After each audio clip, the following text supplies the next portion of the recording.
How's it going, world? Jeff Lerner here. Just driving through Vegas like I tend to do a lot of. I'm actually on my way down to Los Angeles. I'm supposed to be on TV in the morning. And in fact, we'll have to put a link down below in the description to the TV appearance. You know, I'm going to be on the news in the morning talking about entrepreneurship and the tidal wave of young people that are opting out of the corporate grind and either starting a side hustle or starting a main hustle. Anyway, in this video today, we are talking about what to do with $1,000. Got $1,000. Let's try to put it to good use. You don't need that flat screen TV or the new, VR headset or whatever. We're going to do something good with the money. All right, so let's talk about it.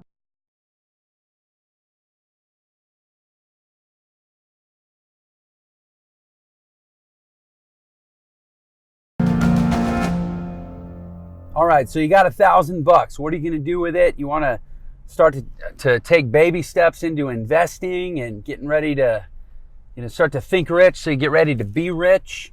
What are you going to do with that money? First thing I'm going to say is if you have any debt, then it is time to not invest that money.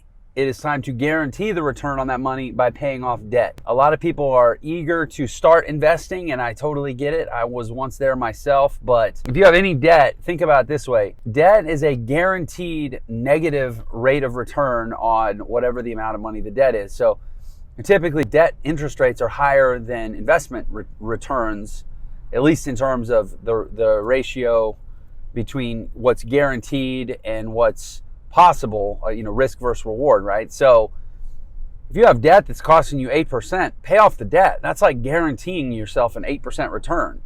And this may seem obvious, but I've had many people come to me. I get messages on the internet all the time. People say, what should I do? I want to start a business, or I want to get, start making some money. And I ask about their situation, and it turns out they got big student loans or whatever. I say, you got to kill off the debt before you're ready. You're not going to turn money into more money when you've got something else sucking the money out of your personal economy that's guaranteed. It's unyielding. You might have a good month and make 10% and a bad month and make no percent, but that debt, it's coming every single month. That interest is coming every single month. You got to pay that off first. So let's assume then that you have no debt, or your debt is on, let's say it's like student loans maybe, and you're comfortable that your debt is on a structured payment plan, and it's something that is covered by, very predictable job income or something that you're not at risk of losing, and you've got this money. Basically, you're saying, I'm so confident that I'm not going to take your advice, Jeff, and pay off my debt. I really want to invest this money. Or you have no debt and you're ready to invest the money. What are you going to do with $1,000? The first thing, and it all comes down to, risk versus reward. Like the rate of return is always going to be commensurate with some risk. So if you want to say, I want no risk, I'm not at all willing to put any of this $1,000 at risk, then you're going to have to accept probably a lower rate of return than if you're willing to gamble a little bit. Now, none of what I'm going to tell you involves a whole lot of gambling, but there's always that variable factor. So the most certain thing you could probably do is, and you go online, it literally changes day to day, or certainly week to week, on what savings accounts are paying the best interest rates, but you want to open up a guaranteed interest rate savings account, not a variable interest rate savings account where it might be 2.5% today, but it could be 1% next week. You want a guaranteed interest rate savings account where when you open the account, they will guarantee you a certain rate of interest. And you can, again, Google that. And, I know the last time I was kind of looking at that, I found some stuff that was consistently in the twos, low twos, mid twos. It's not a great way to make money, honestly. Unless you're making at least 3 or 4% on your money, you're really not even keeping up with the rate of inflation and the cost of living. But it's better than parking it under a mattress for sure.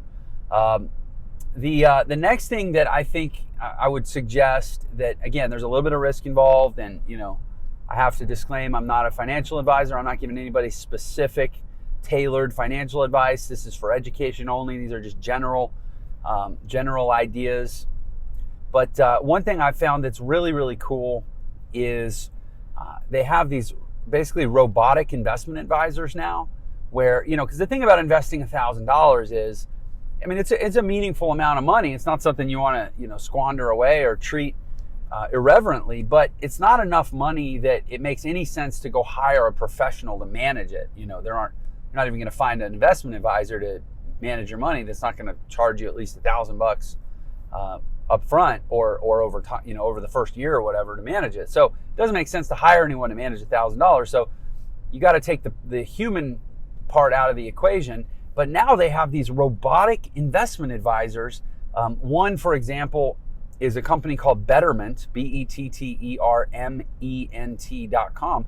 That's got this really robust suite of financial tools. They have regular banking, savings accounts. I want to say they have a checking account. I think when I looked at it, they were getting ready to launch the checking account service.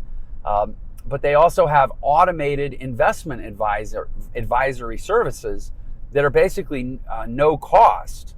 So you could put that $1,000 in and essentially let the computers invest it for you. I did read an interview with the CEO of Betterment, and he had what I would say is a fairly conservative and traditional approach to sort of philosophy on investing. I can't speak for Betterment. I can't speak to their rates of return or whatnot, but I definitely felt comfortable that they are not doing anything really reckless or that would be outside the norms of what you would get with investment advisories that you would have to pay a lot for. Another thing I really, really like is actually peer-to-peer lending. This is like one of the only things I found where people can really tap into a fairly predictable rate of return that's up in the 5, 6, 7, even 7% range. That's on a par with like actually being a bank. And basically the peer-to-peer lending sites let you essentially buy fractional personal notes.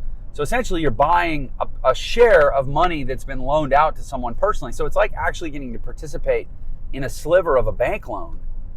And I mean, that's basically what it is. And so the lending sites, the P2P lending sites, they crowdsource capital and they loan it out, or they connect it to banks and take a referral. There's a couple different ways that they do it. But in any case, you can basically get the same kind of returns as a bank and invest much smaller amounts of money. Now, I do recommend that you diversify, because just like all lending, there's a level of risk, there's a level of default, So if you have $1,000, I don't recommend that you put all $1,000 into one note. I recommend that you put, maybe $100 into 10 different notes. I don't know if they let you go below 100, maybe $50 into 20 notes. Again, diversification is the name of the game for protecting your capital within any one asset class. Stocks can be a great recommendation, but it doesn't mean put all your money into one stock. Personal notes can be a good recommendation. Lending Club is one site that does a pretty good job of vetting the notes from what I've seen. They don't take on a lot of high risk loans.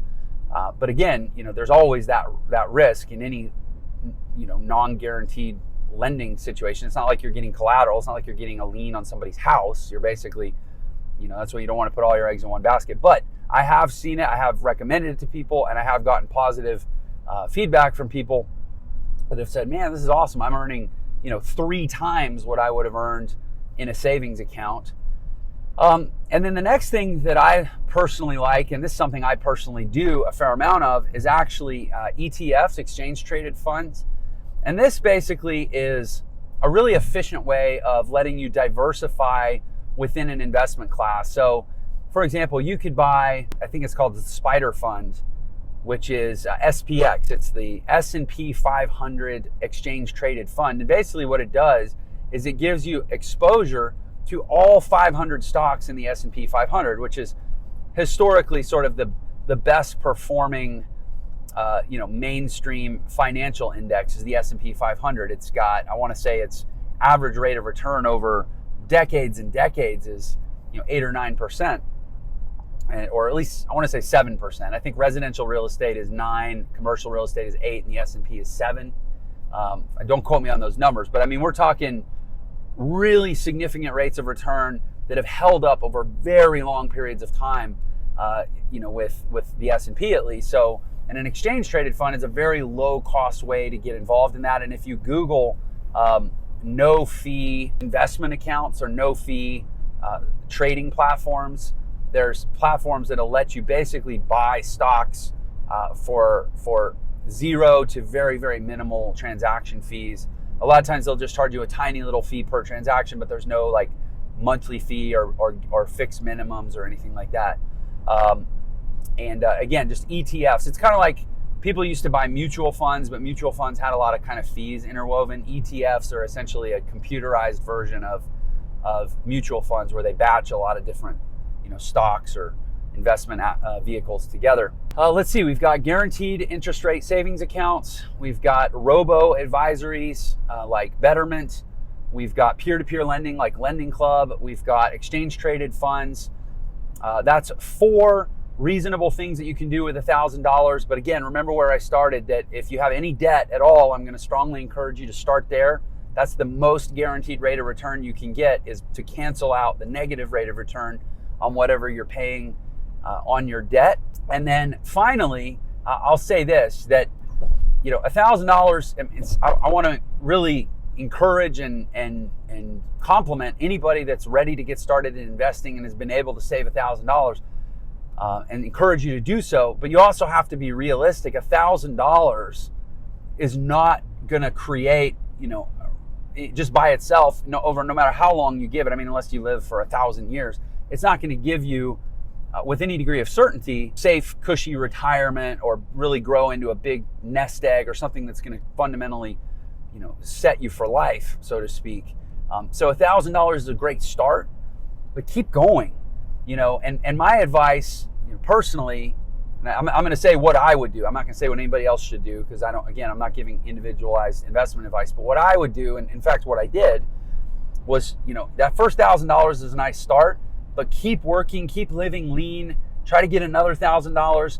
Try never to lose money. Warren Buffett's first rule of investing is never lose money. And the second rule is refer back to the first rule. Like, don't lose money. It makes it so much harder when you're having to recover losses rather than just compound gains, even if they're smaller, lower risk gains.